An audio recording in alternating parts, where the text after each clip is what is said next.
చెప్పినట్టే చెప్పి ఇరాన్ మళ్ళీ యూటర్న్ తీసుకుంది. గల్ఫ్ దేశాలపై అటాక్ చేసింది. మరోసారి దాడులకు తెగబడింది ఇరాన్. పొరుగు దేశాలపై దాడులు చేయమంటూనే అటాక్స్ చేసింది.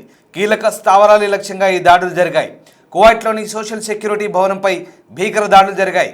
పూర్తిగా ఆ భవనం మంటల్లో తగలబడిపోయింది. ఇరాన్ దాడులను కువైట్ ధృవీకరించింది. అలాగే కువైట్ ఇంటర్నేషనల్ ఎయిర్పోర్ట్పై కూడా డ్రోన్ అటాక్ చేసింది. నిన్నే సహచర దేశాలపై దాడులు చేయమంటూ ఇరాన్ అధ్యక్షుడు పెజెస్కియాన్ వెల్లడించారు. గత దాడులపై క్షమాపణలు కూడా చెప్పారు పెజెస్కియాన్. ఆ తర్వాత 24 గంటల్లోపే భీకర దాడులు జరిగాయి. చిలక పలుకుల్లాగా తాము దాడులు చేయమంటూ అలాగే చేసిన వాటికి కూడా క్షమాపణలు చెప్తూ ఇక నుంచి ఎట్టి పరిస్థితుల్లో దాడులు చేసే ప్రసక్తి లేదంటూ నైబర్ కంట్రీస్కి సారీ చెప్పిన ఇరాన్ మళ్ళీ మాట మార్చింది.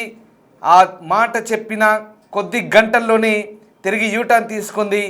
కువైట్పై భీకర దాడులు కొనసాగించింది. దానికి సంబంధించిన దృశ్యాలు చూస్తున్నారు మీరు. డిస్టర్బింగ్ కంటెంట్ ఇది. పశ్చిమాసియాలో ఉద్రిక్తతల నేపథ్యంలో అమెరికా, ఇజ్రాయెల్ యుద్ధ విమానాలు ఇరాన్పై భీకరంగా విరుచుకుపడ్డాయి. ఇరాన్ సైతం ఇజ్రాయెల్తో పాటు గల్ఫ్ దేశాలపై దాడులు కొనసాగిస్తోంది. శనివారం రాత్రి ఇరాన్ మరోసారి తమపై క్షిపణి డ్రోన్లను ప్రయోగించినట్లుగా కువైట్ రక్షణ మంత్రిత్వ శాఖ చెబుతోంది. ఈ దాడుల్లో ప్రజలు తీవ్రంగా గాయపడ్డారు. అనేక భవనాలు దెబ్బతిన్నట్టుగా తెలుస్తోంది. డ్రోన్ల శకలాలు పడడంతో నగరంలోని ఓ భారీ టవర్కు మంటలు అంటుకున్నట్లు వెల్లడించింది. దానిలో అనేక మంది ప్రజలు చిక్కుకున్నారు. మంటలు ఆర్పడానికి అగ్నిమాపక దళాలు తీవ్రంగా శ్రమిస్తున్నట్టుగా అధికారులు చెబుతున్నారు. ఒకసారి ఆ దృశ్యాలు చూద్దాం.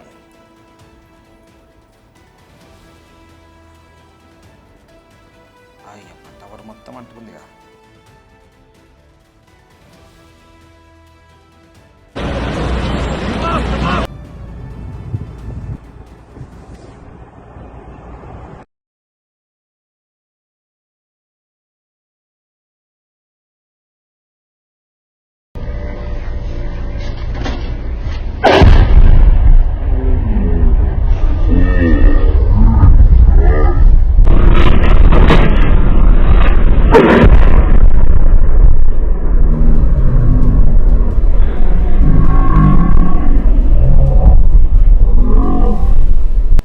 जी हरी जगह जी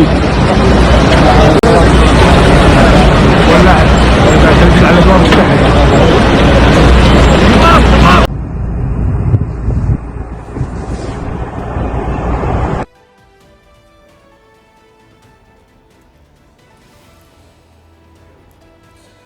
దాడులు కొనసాగుతున్నందున సురక్షితమైన ప్రదేశాల్లో తలదాచుకోవాలని కువైట్ సైన్యం ప్రజలకు సూచించింది. మరోవైపు ఆ దేశ అంతర్జాతీయ విమానాశ్రయానికి చెందిన ఇంధన ట్యాంకులు ప్రభుత్వ భవనాలకు అంటుకున్న మంటలను పూర్తిగా అదుపులోకి తీసుకువచ్చినట్లుగా ఫైర్ ఫైటర్స్ చెప్తున్నారు. సౌదీ అరేబియా, ఖతర్లోనూ దాడులు కొనసాగుతున్నాయి.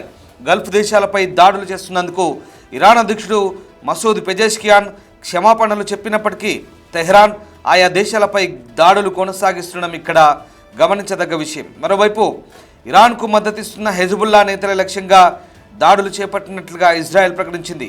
బీరూట్లోని హెజ్బుల్లా స్థావరాలను లక్ష్యం చేసుకుంటున్నందువల్ల ఆ ప్రాంతాన్ని వీలైనంత త్వరగా ఖాళీ చేయాలని స్థానిక ప్రజలను హెచ్చరించింది.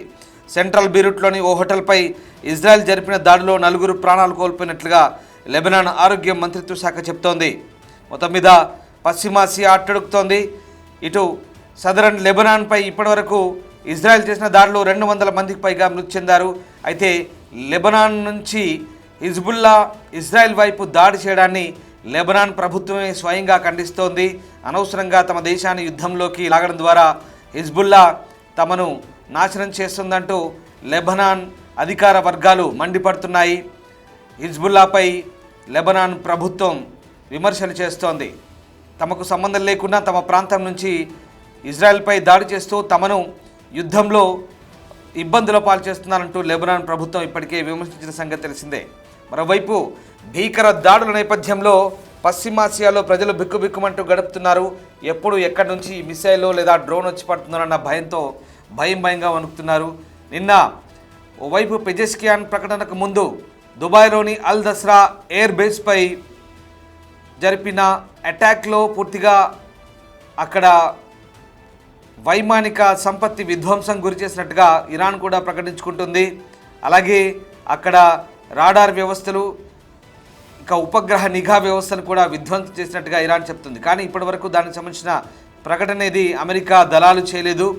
మరోవైపు ఇరాన్లోని అనేక చమురు శుద్ధి కేంద్రాలను టెహ్రాన్తో పాటు కరాజ్ లాంటి ప్రాంతాల్లో భారీ ఆయిల్ రిఫైనర్లను డిపోలను టార్గెట్గా చేసుకొని తమ సేనలు దాడులు చేసినట్టుగా అమెరికా, ఇజ్రాయెల్ అలాగే ఐడిఎఫ్ ప్రకటించుకుంది. ఖచ్చితమైనటువంటి నిఘా వర్గాల సమాచారంతోనే వాటిపై దాడి చేశామని ఐఆర్జీసీ నడ్డి విరిచామంటూ ఐడిఎఫ్ చెప్తోంది. అయితే ఇరాన్ ఓవైపు క్షమాపణలు చెప్తూనే మరోవైపు యూటర్న్ తీసుకోవడంపై గల్ఫ్ దేశాల నుంచి పెద్ద ఎత్తున విమర్శలు వెల్లువెత్తున్నాయి. పశ్చిమాసియాలోని అమెరికా స్థావరాలపై దాడులు చేస్తున్న క్రమంలో అమెరికా మిత్రులైన గల్ఫ్ దేశాల్లో ఉండడంతో ఇరాన్ వాటిని టార్గెట్ చేసింది. దీంతో క్షిపణులు, డ్రోన్లతో విధ్వంసం చేసింది. ఈ నేపథ్యంలో పొరుగు దేశాలపై తాము ఉద్దేశపూర్వక దాడులు చేయలేదంటూ శనివారం ప్రకటించింది. డ్రోన్లు, క్షిపణులతో దాడులు చేసే ఆలోచన తమకు లేదంటూ క్షమాపణలు చెప్పింది. అంతేకాదు ఇక ఆ భూభాగాలపై నుంచి దాడులు చేయకుంటే తాము కూడా ఎలాంటి చర్యలకు పాల్పడమంటూ ఇరాన్ అధ్యక్షుడు హెచ్చరించారు. తాత్కాలిక నాయకత్వ మండలి నిర్ణయం తీసుకున్నట్టుగా చెప్పారు. కానీ అంతలోనే మళ్ళీ యూటర్న్ తీసుకున్నారు. ఇరాన్ హెచ్చరించినట్టుగానే గల్ఫ్ దేశాలపై శనివారం రాత్రి నుంచి భీకర దాడులు మళ్ళీ మొదలుపెట్టింది. దుబాయ్లో భారీ ఎత్తున భవనం దుబాయ్ మరీనోపై దాడి చేసింది. ఇరాన్ క్షిపణి ఆ భవనాన్ని తాకడంతో చుట్టూ దట్టమైన పొగలు వ్యాపించాయి. ఈ దాడిలో స్వల్ప నష్టం జరిగినట్లుగా అధికారులు చెప్తున్నారు. ఇక సౌదీ కూడా ఇరాన్ దాడులను ధృవీకరించింది. తమ గగనతల రక్షణ వ్యవస్థలను క్షిపణి, డ్రోన్ దాడులను అడ్డుకున్నట్టు చెప్తోంది. ఈ దాడులతో యుఏఈ తన గగనతలాన్ని కూడా మూసివేసిన పరిస్థితి కనబడతా ఉంది. సో మొత్తం మీద ఇరాన్ చెప్పేది ఒకటి చేసేది ఒకటి అన్నట్టుగా మాట్లాడుతుందంటూ గల్ఫ్ దేశాలు మండిపడుతున్నాయి. కానీ ఆత్మరక్షణ కోసం మళ్ళీ దాడులు చేసుకోవాల్సిన తప్పని పరిస్థితి అంటూ ఓవైపు ఇరాన్ వాదిస్తుంటే మొత్తం మీద ఇరాన్, ఇజ్రాయెల్ వార్తో పశ్చిమాసియా అంతా అట్టడుగుతున్న పరిస్థితి కనబడుతూ ఉంది. మరోవైపు ట్రంప్ మూల్యం చెల్లించుకోక తప్పదంటూ ఖమేనీ మృతిపై ఇరాన్ చెప్తోంది. జాతీయ భద్రతా మండలి కార్యదర్శి అలీ లారిజానీ ఈ అంశంపై హెచ్చరికలు జారీ చేశారు. ఆయన ఖమేనీకి అత్యంత సన్నిహితులు ఒకరు. తమ నాయకుడి మృతికి ప్రతీకారం తీర్చుకుంటామంటూ ఎక్స్లో పోస్ట్ పెట్టారు. ట్రంప్ను వదిలిపెట్టమని, ఖమేనీ మృతికి తగిన మూల్యం చెల్లించుకోవాల్సిందేనంటూ దాడులు తమ నాయకుడితో సహా అనేక మంది ప్రాణాలు కోల్పోయారని, ఇది సాధారణ విషయం కాదన్నారు. దీనికి తగిన రీతిలో ప్రతీకారం తీర్చుకుంటామంటూ హెచ్చరిస్తున్న పరిస్థితి కనబడతా ఉంది. సో ఈ రకంగా యుద్ధ నేపథ్యంలో అనేక మంది అమెరికన్ సైనికులు కూడా తాము బంధించామంటూ అలీ మరో పోస్టులు చెప్తున్నారు. వారిని జైళ్లలో ఉంచినట్టు చెప్తున్నారు. ఇరాన్ దాడిలో 6 యుఎస్ సైనికులు ప్రాణాలు కోల్పోయారంటూ ట్రంప్ తప్పుదోవ పట్టించే ప్రకటనలు చేస్తున్నారని, నిజానికి చాలామంది చనిపోయారంటున్నారు. కొన్ని రోజుల తర్వాత ప్రమాదాలు, కల్పిత సంఘటనలతో మృతుల సంఖ్యను పెంచేస్తారంటూ ఆయన ఆరోపిస్తున్న పరిస్థితి కనబడుతుంది. సో మొత్తం మీద ఆరోపణలు, ప్రత్యారోపణలు, దాడులు, ప్రతిదాడులతో పశ్చిమాసియా అంతా కూడా ప్రస్తుతం ఆందోళనకర పరిస్థితులు నెలకొన్నాయి.